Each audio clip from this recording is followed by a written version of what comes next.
Hello बच्चों। दोस्तों, पूरी सृष्टि दो हिस्सों में बटी है, एक मैटर, दूसरा वेव। मैटर का मास है, मैटर स्थान घेरता है, लेकिन वेव का कोई रेस्ट मास नहीं है। एनर्जी है, ये तो कहीं भी हो सकती है, यहां हो सकती है, वहां हो सकती है, लेकिन मैं जहां पर हूं वहीं पर ही रहूंगा, मेरा कुछ मास होगा। क्लियर है बात? तो मैटर का फिक्स्ड मास होगा, लेकिन वेव तो एनर्जी है, ये कहीं पर भी हो सकती है, इसका कोई मास नहीं है। आज हमें वेव की पूरी माया को जानना है। इलेक्ट्रोमैग्नेटिक वेव को हम ऑलरेडी इंट्रोड्यूस कर चुके थे रदरफोर्ड मॉडल के ड्रॉबैक में। आज हमें इस सेशन में इलेक्ट्रोमैग्नेटिक वेव के पीछे जो पूरी कहानी है, उस कहानी की व्याख्या करनी है। चलिए आज इस सेशन को यहां से स्टार्ट करते हैं, इलेक्ट्रोमैग्नेटिक वेव के कॉन्सेप्ट से स्टार्ट करते हैं। चलिए आगे चलते हैं। ईएम वेव्स की पूरी जादुई कहानी को हमें जानना है। जब एनर्जी प्रोपोगेट करती है एक बॉडी से दूसरी बॉडी, तो ये ईएम वेव्स की फॉर्म में प्रोपोगेट करती है और इनकी स्पीड 3 × 10⁸ मीटर पर सेकेंड है। यानी स्पीड ऑफ लाइट से ये वेव्स प्रोपोगेट करती हैं। क्लियर है बात? और इनको हम क्या बोलते हैं? अगर एनर्जी प्रोपोगेट करती है एक बॉडी से दूसरी बॉडी, रेडिएंट एनर्जी, और इनको बोलते हैं EM wave, electromagnetic waves. I hope ये कॉन्सेप्ट आपको क्लियर है। और जो रेडिएंट एनर्जी है, इलेक्ट्रोमैग्नेटिक वेव है, they do not require any medium for propagation. इनको प्रोपोगेट करने के लिए कोई भी मीडियम रिक्वायर्ड नहीं है। इसलिए मैंने इनको बोला ये बिल्कुल ही जादुई रेडिएशन है, जिनको कोई मीडियम रिक्वायर्ड नहीं है। वेव्स हैं, लेकिन कोई मीडियम इनके लिए रिक्वायर्ड नहीं है। क्लियर है बात? ये ऐसे ही ट्रेवल करती रहती हैं। They have electric and magnetic field associated with them. इनके साथ इलेक्ट्रिक और मैग्नेटिक फील्ड एसोसिएटेड होता है। कैसे होता है, इसकी पूरी माया को हम जानेंगे। आगे देखिए। And they travel right angle to these fields. इन दोनों ही फील्ड से ये राइट एंगल के साथ क्या करती है? प्रोपोगेट करती। कैसे करती है, इसकी भी पूरी माया को हमें जानना है। देखिए, प्रीवियस सेशन में हमने बात की थी, जब भी कोई चार्ज पार्टिकल अट्रैक्टिव फील्ड में मूव करता है तो क्या होगा? वेरिंग इलेक्ट्रिक फील्ड होगा, इससे मैग्नेटिक फील्ड इंड्यूस होगा, उसके बाद वेरिंग मैग्नेटिक फील्ड आपको मिलेगा, उससे फिर से क्या होगा? वेरिंग इलेक्ट्रिक फील्ड इंड्यूस होगा, उससे फिर क्या होगा? वेरिंग मैग्नेटिक फील्ड इंड्यूस होगा। ये प्रोसेस चलती रहेगी। अगर ये प्रोसेस ऐसे ही कंटिन्यू रहे तो देखिए ईएम वेव्स इस बेहतरीन अंदाज में प्रोपोगेट कर पाएंगी। कैसे? ये देखिए, एच क्या है? एच हमारे पास मैग्नेटिक फील्ड है, मैग्नेटिक फील्ड है। एंड ई क्या है? ये इलेक्ट्रिक फील्ड है,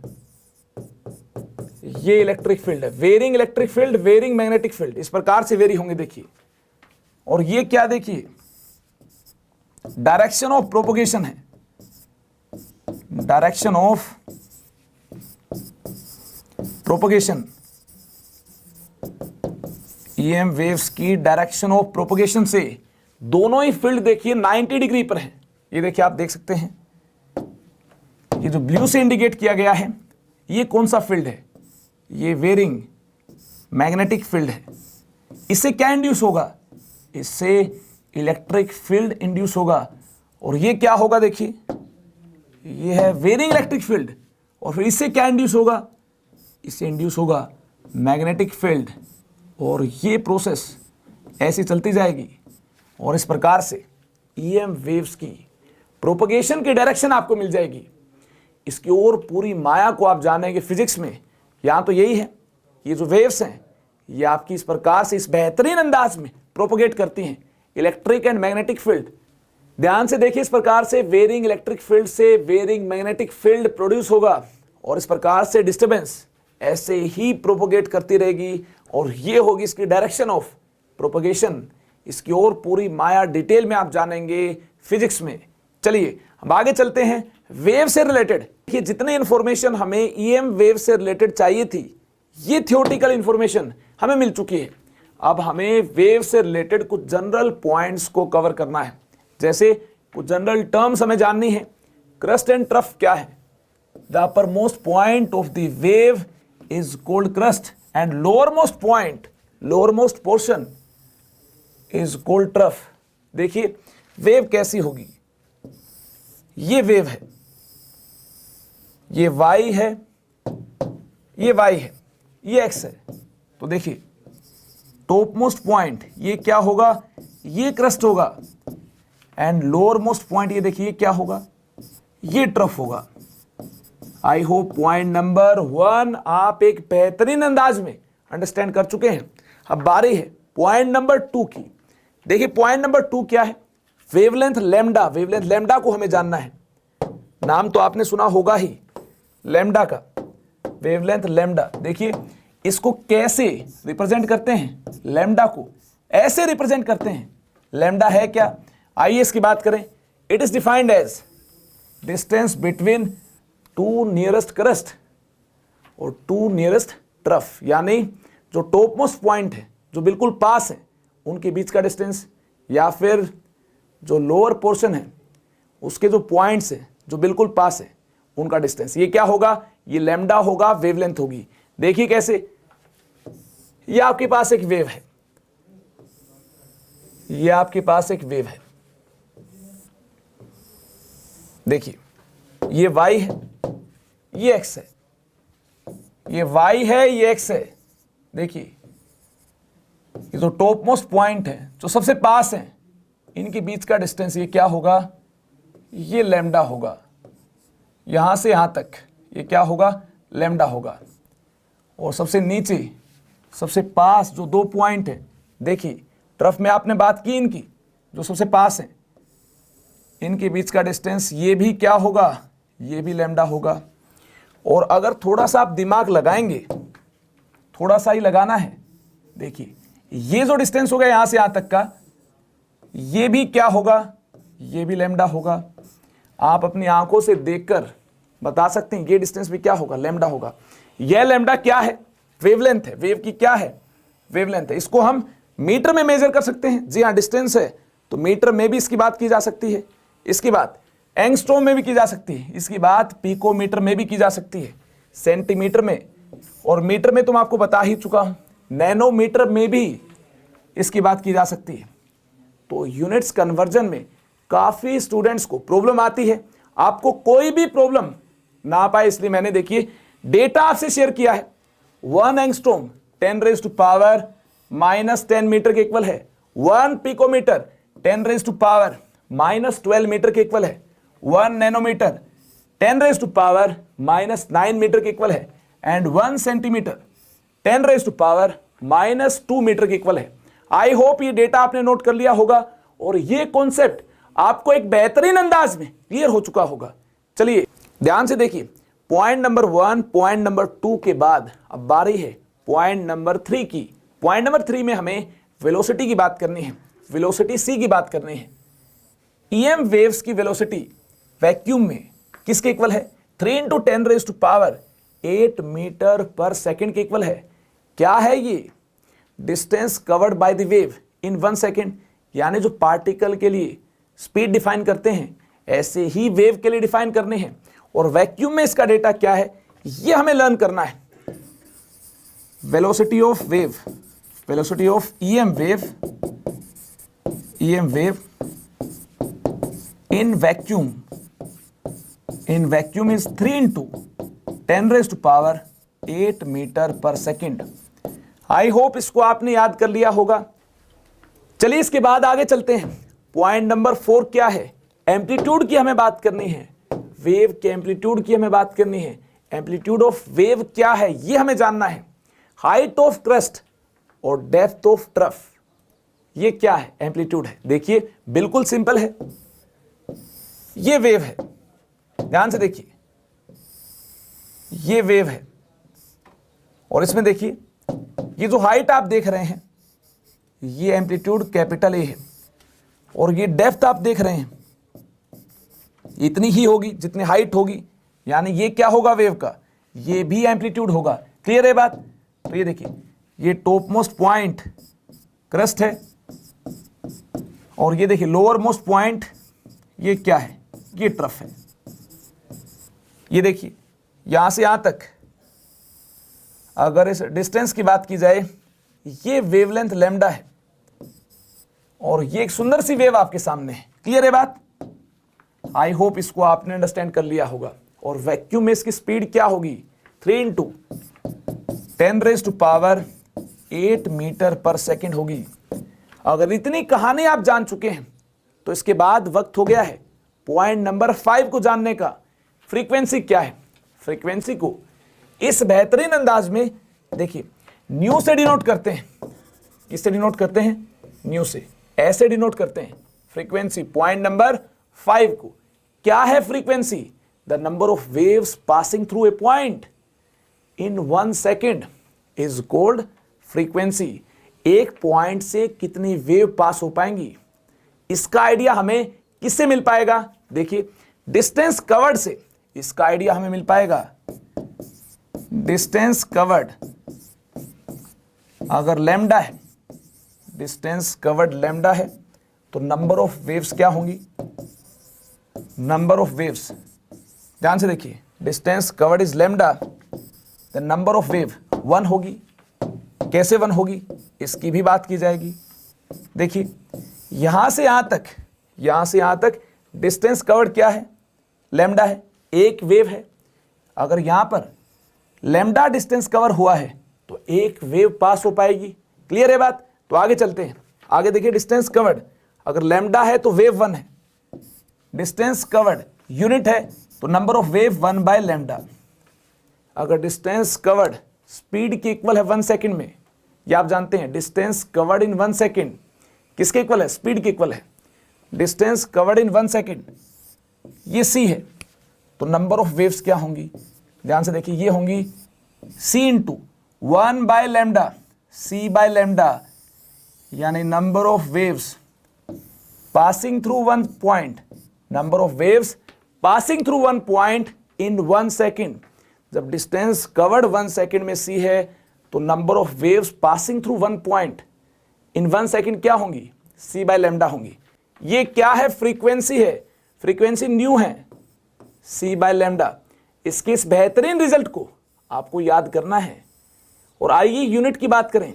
यूनिट क्या होगी? ध्यान से देखिए, c की यूनिट क्या है? स्पीड की यूनिट क्या है? Metre per second. और लैम्डा हम पुट करेंगे मीटर में। यहां से देखिए फ्रीक्वेंसी न्यू की यूनिट क्या मिलती है? ये मिलती है सेकेंड इनवर्स। सेकेंड इनवर्स और hz, इसको हर्ट्ज के नाम से भी जाना जाता है। चलिए इसके बाद आगे चलते हैं। पॉइंट नंबर 6 क्या है? देखिए टाइम पीरियड, यानी हमें एक और टर्म को जानना है। Time taken by wave to pass through 1 point. एक पॉइंट से पास होने में कितना टाइम लगता है वेव को, यह टाइम पीरियड है। 1 सेकेंड में नंबर ऑफ वेव्स फ्रीक्वेंसी के इक्वल पास होंगी। जी हाँ, number of waves passing through 1 point in 1 second is called frequency. ये आप जानते हैं। तो यहां देखिए नंबर ऑफ वेव्स फ्रीक्वेंसी के इक्वल है, न्यू के इक्वल है। और टाइम रिक्वायर्ड क्या है? 1 सेकेंड में इतनी वेव्स पास होंगी। क्लियर है बात? अब देखिए 1 वेव पास होने के लिए कितना टाइम रिक्वायर्ड होगा? 1/ν। क्लियर है बात? अब देखिए 1 वेव के लिए जो टाइम होगा, कोरस्पॉन्डिंग टाइम को हम क्या बोलेंगे? Time taken by wave to pass through 1 point is called time period, यानी reciprocal of frequency is time period. ये 1/ν है। अब देखिए फ्रीक्वेंसी की यूनिट सेकेंड इनवर्स है। फ्रीक्वेंसी की यूनिट क्या है? सेकेंड इनवर्स है। तो यहां देखिए टाइम पीरियड की यूनिट क्या होगी? ये सेकेंड होगी। Reciprocal of second inverse is second. देखिए 1/फ्रीक्वेंसी, फ्रीक्वेंसी की यूनिट सेकेंड इनवर्स, तो टाइम पीरियड की यूनिट क्या होगी? ये टाइम है तो सेकेंड होगी। आई होप ये पॉइंट आपको क्लियर है। आप ऐसे याद रखिए कि फ्रीक्वेंसी का रेसिप्रोकल करना है तो क्या होगा? ये टाइम पीरियड कैपिटल T होगा। अगर आपने टाइम पीरियड को जान लिया है तो वक्त हो गया पॉइंट नंबर 7 में वेव नंबर को जानने का। वेव नंबर न्यू बार क्या है? रेसिप्रोकल ऑफ लैम्डा और wavelength is called wave number. याद रखिए वेवलेंथ का रेसिप्रोकल न्यू बार क्या 1/λ है। इसका मीनिंग क्या है आइए इसको अंडरस्टैंड करें, इसके मीनिंग को। अगर वेवलेंथ लैम्डा है तो इस केस में वेव नंबर 1/λ है, यानी अगर डिस्टेंस कवर्ड लैम्डा सेंटीमीटर है, distance covered is lambda centimetre, then number of waves क्या होंगी 1 होगी। लैम्डा सेंटीमीटर डिस्टेंस कवर्ड है तो नंबर ऑफ वेव 1 है। 1 सेंटीमीटर में देखिए नंबर ऑफ वेव क्या होंगी 1/λ होंगी। 1 सेंटीमीटर में नंबर ऑफ वेव 1/λ, और यही 1/λ क्या है न्यू बार वेव नंबर है। यानी वेव नंबर क्या हुआ number of waves in 1 centimetre. I hope इसको आपने अंडरस्टैंड कर लिया होगा। वेवलेंथ लैम्डा का रेसिप्रोकल न्यू बार क्या है, ये वेव नंबर है। आइए अब आगे बात करें, ध्यान से देखिए। अभी तक हमने कौन कौन से टर्म्स को जान लिया है। क्रस्ट ट्रफ क्या है ये जान चुके हैं। फर्स्ट पॉइंट हमने अंडरस्टैंड किया क्रस्ट क्या है, ट्रफ क्या है। सेकंड पॉइंट हम अंडरस्टैंड कर चुके हैं वेवलेंथ को हमने अंडरस्टैंड किया। इसके बाद हमने अंडरस्टैंड किया देखिए स्पीड के बाद फ्रीक्वेंसी को अंडरस्टैंड किया, एम्पलीट्यूड को अंडरस्टैंड किया, फ्रीक्वेंसी एम्पलीट्यूड, और देखिए टाइम पीरियड को भी हमने अंडरस्टैंड कर लिया है। टाइम पीरियड, वेव नंबर को भी हम अंडरस्टैंड कर चुके हैं। यानी हमने 1 2 3 4 5 6 7 इंपोर्टेंट पॉइंट्स पर बात की है। देखिए कौन कौन से रिजल्ट्स को हमें याद करना है। Frequency is equal to c/λ, इसको आप याद कीजिए। Time period is equal to frequency, clear है बात। New bar wave number new bar is equal to 1/λ, इसको याद कीजिए। c is equal to 3 × 10⁸ metre per second के इक्वल है, ये भी आपको याद रखना है। आई होप ये सब कुछ आप अंडरस्टैंड कर चुके हैं। तो आगे चलते हैं, आगे बढ़ते हैं। अब हमें टाइप्स ऑफ ईएम वेव्स की बात करनी है। ईएम वेव्स के कौन कौन से टाइप्स हैं, एनर्जी के इंक्रीजिंग ऑर्डर में हमें इनकी बात करनी है। टाइप्स ऑफ ईएम वेव्स, तो देखिए एनर्जी के इंक्रीजिंग ऑर्डर में बात की जाए, सबसे पहले बात होगी रेडियो वेव की, रेडियो वेव्स, इसके बाद माइक्रोवेव्स, इसके बाद इंफ्रारेड, विजिबल, इसके बाद क्या होगी visible, then ultraviolet UV, ultraviolet के बाद एक्स रेज के बाद गामा रेज, इसके बाद कॉस्मिक रेज, इस सीक्वेंस में होंगी, क्लियर है बात। और यहां से यहां देखिए एनर्जी इंक्रीज होगी, एनर्जी इंक्रीजेस, एनर्जी होगी इंक्रीज, फ्रीक्वेंसी भी इंक्रीज होगी, वेवलेंथ डिक्रीज होगी, फ्रीक्वेंसी इंक्रीज होगी, वेवलेंथ डिक्रीज होगी। जी हां, वेवलेंथ कम होगी तभी फ्रीक्वेंसी ज्यादा होगी और तभी एनर्जी ज्यादा होगी। तो अगर हम रेडियो वेव से कॉस्मिक रेज की तरफ बढ़ रहे हैं तो होगा क्या, एनर्जी होगी इंक्रीज, फ्रीक्वेंसी होगी इंक्रीज, वेवलेंथ डिक्रीज होगी। तो ऐसे क्वेश्चंस बन सकते हैं, किसकी वेवलेंथ ज्यादा होगी, किसकी फ्रीक्वेंसी ज्यादा होगी, किसकी एनर्जी ज्यादा होगी, ये आपको याद रखना है। काफी बुक्स में कॉस्मिक रेज को इंक्लूड नहीं किया गया है। मैं तो इतना बता सकता हूं, पीटर एटकिंस जो कि फिजिकल केमिस्ट्री की बाइबल है, उसको आप चेक कर सकते हैं। उस रेफरेंस के आधार पर मैं बोल सकता हूं कि कॉस्मिक रेज को भी इंक्लूड किया जाता है। अगर कहीं आपको कन्फ्यूजन है तो पीटर एटकिंस में आप जाकर देख सकते हैं। फिजिकल केमिस्ट्री की बाइबल है पीटर एटकिंस, नाम तो आपने सुना होगा, नहीं सुना है तो आप पढ़ सकते हैं। इंटरनेट की दुनिया है, कहीं पर भी आप देख सकते हैं। आप पीटर एटकिंस बुक के अंदर इसको मेंशन किया गया है। चलिए आगे चलते हैं।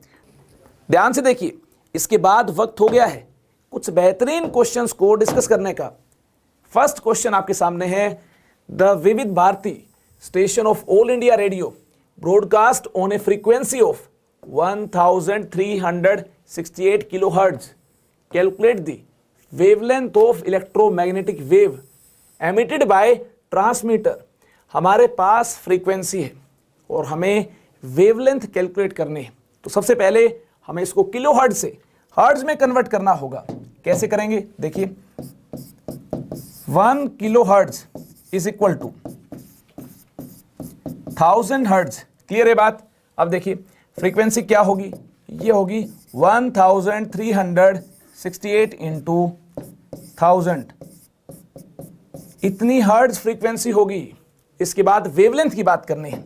फ्रीक्वेंसी एंड वेवलेंथ कैसे रिलेटेड हैं, आइए इसकी बात करें। फ्रीक्वेंसी एंड वेवलेंथ ऐसे रिलेटेड, देखिए frequency is equal to c by lambda. तो लेमडा क्या होगा, यहां पर हमें सी पुट करना होगा 3 इंटू 10⁸ मीटर पर सेकेंड। और ये देखिए फ्रीक्वेंसी क्या है, 1368 इंटू 10⁻³ सेकेंड इनवर्स है। क्लियर है बात? तो देखिए यहां से एक बेहतरीन अंदाज में लेमडा हम कैलकुलेट कर पाएंगे। सिंप्लीफाई आपको करना होगा जल्दी से। Lambda is equal to 3 into 10⁸ divided by 1368 into 10⁻³। इसको सिंप्लीफाई करना होगा। और अगर आप फाइनल आंसर तक पहुंचना चाहते हैं मीटर में, तो डायरेक्टली आपको आंसर मीटर में ही मिल जाएगा। और किसी यूनिट में अगर आप आंसर कैलकुलेट करना चाहते हैं तो फिर आपको यूनिट कन्वर्जन अप्लाई करना होगा। यहां से आपको फाइनल आंसर 219.3 मिलेगा। Lambda is equal to 219.3 metre, ये होगा इसका फाइनल आंसर। आई होप इसको आपने अंडरस्टैंड कर लिया है। अगर ऐसा है तो चलिए आगे चलते हैं, क्वेश्चन नंबर 2 की बात करते हैं। Calculate wave number in centimetre inverse and frequency of yellow radiation that have wavelength of 5800 A0। किसकी बात करनी है? हमें यहां पर बात करनी है वेव नंबर की। अगर आप जानते हो वेव नंबर को, वेव नंबर न्यू बार किसके इक्वल है? अरे बोलो, किसके इक्वल है? ये इक्वल है 1 बाय लेमडा के। अब देखिए लेमडा क्या गिवन है आपको, लेमडा इस केस में क्या गिवन है, ध्यान से देखिए। लेमडा आपको इस केस में गिवन है 5800 A0। सबसे पहले इस A0 को हमें कन्वर्ट करना होगा मीटर में। 1 A0 10⁻⁻10 मीटर के इक्वल है। अब देखिए 1 मीटर 100 सेंटीमीटर के इक्वल है, तो 1 A0 कितने सेंटीमीटर के इक्वल हुआ? 10⁻⁻10 इंटू 100, ये हुआ 10⁻⁻8 सेंटीमीटर के इक्वल। आइए यहां पर इस A0 को हम कन्वर्ट करें किस में? सेंटीमीटर में। कैसे कन्वर्ट करना होगा? इसको हमें मल्टीप्लाई करना होगा 10⁻⁻8 सेंटीमीटर से। देखिए वेवलेंथ को इससे मल्टीप्लाई करने के बाद ये हमें सेंटीमीटर में मिल पाएगी और वेव नंबर हमें सेंटीमीटर इनवर्स में मिल पाएगा। 5800 को हमने 10⁻⁻8 से मल्टीप्लाई किया, इस प्रकार से हमें वेव नंबर सेंटीमीटर इनवर्स में मिल पाएगा। आई होप इसको आपने अंडरस्टैंड कर लिया होगा। वेव नंबर क्या है ये आप जानते हैं, रेसिप्रोकल ऑफ वेवलेंथ। यूनिट्स का ध्यान रखना है। अगर सेंटीमीटर इनवर्स में हमें आंसर चाहिए तो एंगस्ट्रॉम को हमें किस में कन्वर्ट करना होगा? सेंटीमीटर में। इसके लिए इसको मल्टीप्लाई किया 10⁻⁻8 से, और यहां पर हमने सेंटीमीटर में लैम्डा पुट किया, तो हमें वेव नंबर न्यू बार किस में मिलेगा? सेंटीमीटर इनवर्स में मिलेगा। चलिए इसके बाद क्वेश्चन नंबर 3 का वक्त हो गया है। नेक्स्ट क्वेश्चन आपके सामने है। A particular radio station broadcast at a frequency of 1120 kilohertz, another radio station broadcast at a frequency of 98.7 megahertz. देखिए फ्रीक्वेंसी हमें गिवन है, स्टेशन 1 एंड स्टेशन 2 की हमें बात करनी होगी। चलिए लेफ्ट साइड बात करते हैं स्टेशन 1 की एंड राइट साइड स्टेशन 2 की बात करते हैं। देखिए वेवलेंथ लैम्डा क्या होगी स्टेशन 1 से, इसके लिए हमें क्या गिवन है, फ्रीक्वेंसी हमें गिवन है, किलो हर्ट्ज में गिवन है। इसको हम कन्वर्ट करेंगे हर्ट्ज में, 1120 इंटू 10⁻³ इतने हर्ट्ज आपके पास क्या है, फ्रीक्वेंसी है। इससे हमें लैम्डा कैसे कैलकुलेट करना है, lambda is equal to c by frequency. देखिए फ्रीक्वेंसी 1 है तो यहां से हमें लैम्डा 1 मिल जाएगा। क्लियर है बात। देखिए frequency is equal to c by lambda, frequency is equal to c by lambda. यहां पर मैंने लैम्डा को रिप्रेजेंट किया एंड यहां पर मैंने फ्रीक्वेंसी को रिप्रेजेंट किया। यहां से हमें देखिए क्या मिलता है, वेवलेंथ लैम्डा मिलता है, सी बाय फ्रीक्वेंसी। सी को आइए पुट करें 3 इंटू 10⁻8 एंड फ्रीक्वेंसी न्यू1 क्या है, ये 1120 इंटू 10⁻3। इसको जल्दी से सिंप्लीफाई करना होगा और फाइनल आंसर तक पहुंचना होगा। देखिए इसको सिंप्लीफाई करने के बाद स्टेशन 1 से आपको लैम्डा क्या मिलता है, इसको सिंप्लीफाई करने के बाद स्टेशन 1 से लैम्डा हमें मिलता है 267.8 मीटर मिलता है। आई होप आप भी इसके फाइनल आंसर तक पहुंच चुके होंगे। अब वक्त हो गया है स्टेशन 2 से लैम्डा हमें क्या मिलेगा, इसको कैलकुलेट करने का।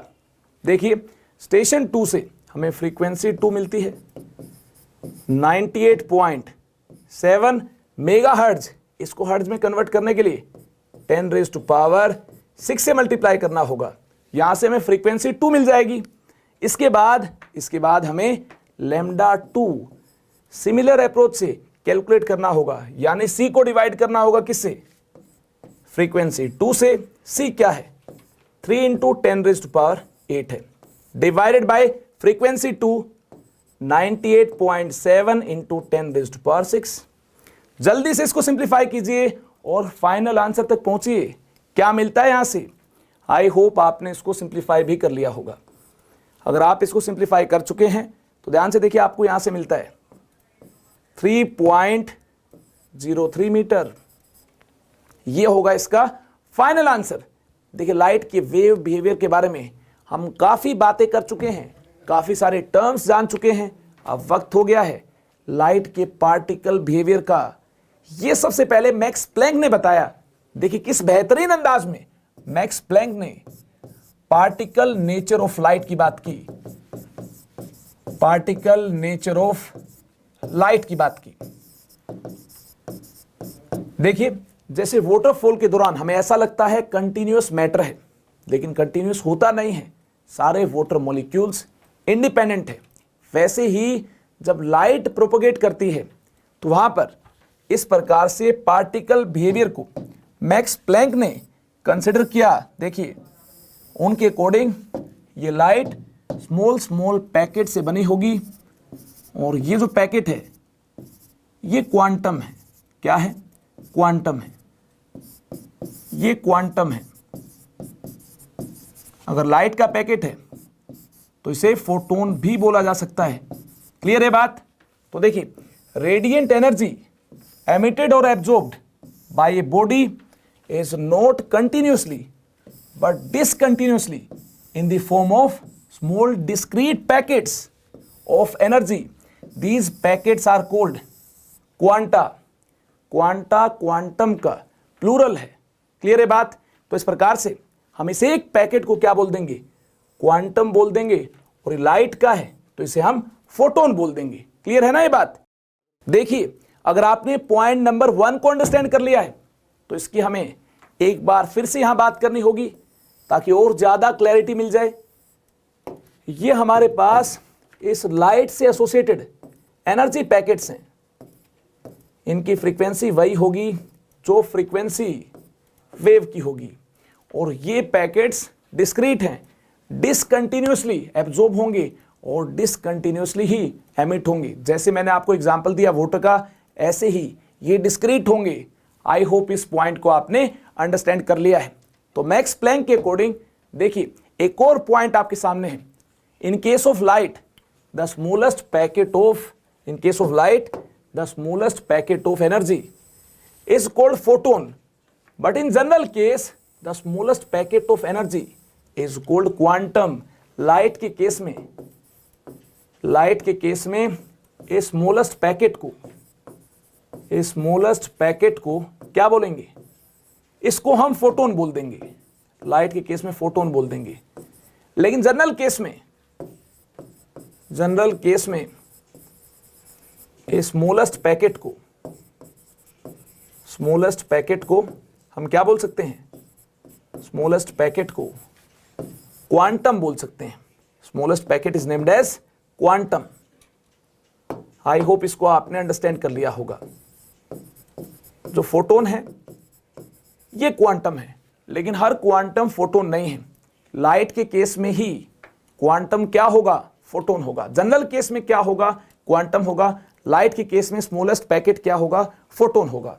आई होप इस पॉइंट को आपने अंडरस्टैंड कर लिया है। देखिए, वन फोटोन की एनर्जी क्या होगी, इसकी हमें बात करनी है। Energy associated with one photon, energy associated with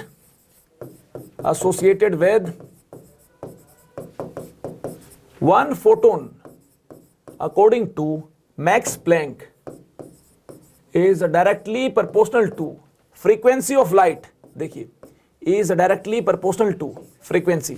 ज्यादा फ्रीक्वेंसी होगी तो एनर्जी क्या होगी? ज्यादा होगी। तो देखिए, इस प्रोपोर्शनैलिटी को हमें ब्रेक करना है। मैक्स प्लैंक ने इस प्रोपोर्शनैलिटी को ब्रेक किया और अपने नाम का यहां कांस्टेंट इंट्रोड्यूस किया, जो कि क्या है? प्लैंक्स कांस्टेंट है। क्या इसकी कोई वैल्यू होगी? बिल्कुल होगी। इसको आपको याद रखना है। ये एनर्जी ऑफ वन फोटोन है, इससे ही न्यूमेरिकल सोल्व होंगे। Energy of one photon, clear है बात? और ये देखिए एच क्या है? ये प्लैंक्स कांस्टेंट है। H is Planck's constant. आइए एन फोटोन्स के कोरस्पॉन्डिंग एनर्जी क्या होगी इसकी बात करें।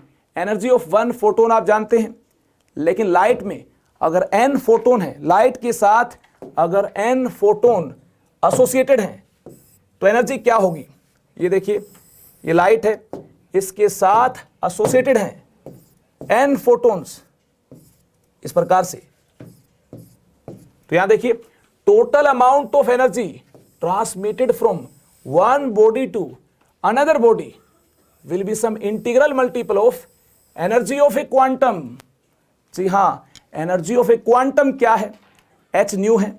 वन फोटोन की एनर्जी एच न्यू है। अगर एन फोटोन्स हैं, एनर्जी ऑफ एन फोटोन्स क्या होगी? सोचिए इसके बारे में। Energy of one photon H nu है, तो एनर्जी ऑफ एन फोटोन्स क्या होगी? एन फोटोन्स की एनर्जी एन एच न्यू होगी। ये आपके सामने है। एन फोटोन्स की एनर्जी एन एच न्यू होगी। जी हां, energy of N photons is n h nu, where small n denotes number of photons. ये क्या है? नंबर ऑफ फोटोन्स है, नंबर ऑफ फोटोन्स है। एंड न्यू इज फ्रीक्वेंसी, ये फ्रीक्वेंसी है। And h is Planck's constant, ये Planck's constant है, ये प्लैंक्स कांस्टेंट है। इसकी क्या वैल्यू होगी? ये हमारा डिस्कशन हो चुका है। इससे रिलेटेड पूरी माया को हम जानेंगे। नेक्स्ट सेशन में न्यूमेरिकल्स को हम डिस्कस करेंगे। प्लैंक्स क्वांटम थ्योरी से related variety of questions possible हैं, तो वैरायटी ऑफ क्वेश्चंस को नेक्स्ट सेशन में यानी कल ही डिस्कस किया जाएगा। इसके साथ में हम black body radiation and photo electric effect को एक बेहतरीन अंदाज में फिनिश करेंगे। तब तक के लिए आप अपने क्लास नोट्स को रिवाइज करते रहिए, ऐसे ही मुस्कुराते रहिए। Thank you very much. Stay connected with me. पढ़ाई करते रहें। All the very best.